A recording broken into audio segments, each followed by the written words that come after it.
রুটি তরকারি বানাতে আলসেমি লাগলে একদম কম সময়ে দুর্দান্ত স্বাদের রেসিপিটি বানিয়ে নিতে পারেন। এর সাথে কোনো তরকারির প্রয়োজন হয় না, এটা শুধুই খেতে দারুণ লাগে। এই রেসিপির জন্য একটা মিক্সির জারতে নিয়ে নিচ্ছি হাফ কাপ ভর্তি ভর্তি সুজি, আর হাফ কাপে দিয়ে দিচ্ছি জল। এবারে ব্লেন্ড করে নেব। সুজি আর জলটাকে ব্লেন্ড করে নিয়েছি, এখন একটা বোলের মধ্যে ঢেলে নিচ্ছি। তারপর ওর মধ্যে দিয়ে দিচ্ছি মিক্সির বাটিটা ধুয়ে আরও অল্প পরিমাণে একটু জল দিয়ে দিলাম, পরিমাণ মতো লবণ। সমস্ত কিছু খুব ভালো করে মিশিয়ে নিচ্ছি। আর এই ব্যাটারটা কিন্তু একেবারে পাতলা জলের মতো হবে না, আবার খুব ঘনও হবে না, ঠিক এই রকম ঘনত্বের ব্যাটারটা তৈরি করতে হবে। এখন একটা বাটির মধ্যে দুটো ডিম ফাটিয়ে নিচ্ছি। আপনারা যদি পরিমাণে আরও বেশি করে তৈরি করেন তাহলে ডিমের পরিমাণও কিন্তু বাড়িয়ে দিতে হবে। পরিমাণ মতো লবণ, ছোট হাফ চামচ দিয়ে দিলাম চিলি ফ্লেক্স, আর দিয়ে দিচ্ছি একদম মিহি করে কেটে নেওয়া একটা ছোট সাইজের পেঁয়াজ কুচি। তারপর সমস্ত কিছু ডিমের সাথে খুব ভালো করে ফেটিয়ে নিচ্ছি। আপনারা চিলি ফ্লেক্সের জায়গায় কাঁচা লঙ্কাও দিতে পারেন, কিন্তু একদম মিহি করেই কিন্তু কাঁচা লঙ্কাও দিতে হবে।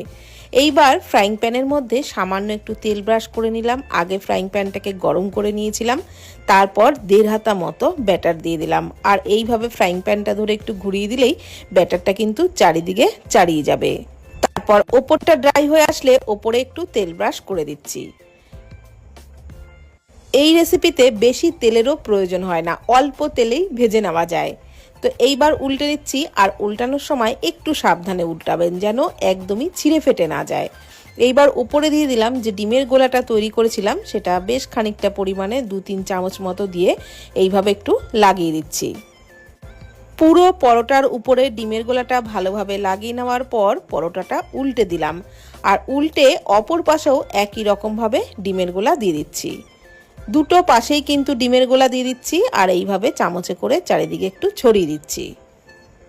তারপর আর কিছুই না, উল্টে পাল্টে একটু লালচে করে ভেজে নিতে হবে। একটু কড়া করে ভাজলেই এই পরোটা খেতে দারুণ লাগবে।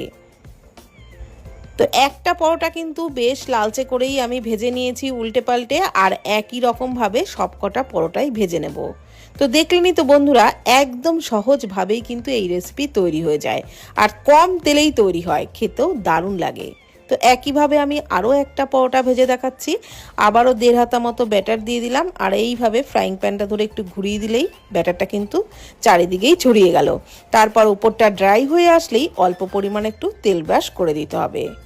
তো এইটুকু তেলেই কিন্তু রেসিপিটা তৈরি হয়ে যায়, খুব বেশি তেলের একদমই প্রয়োজন হয় না। তারপর একই রকমভাবে দুটো পাশেই ডিমের গোলাটা লাগিয়ে উল্টে পাল্টে লালচে করে ভেজে নিতে হবে।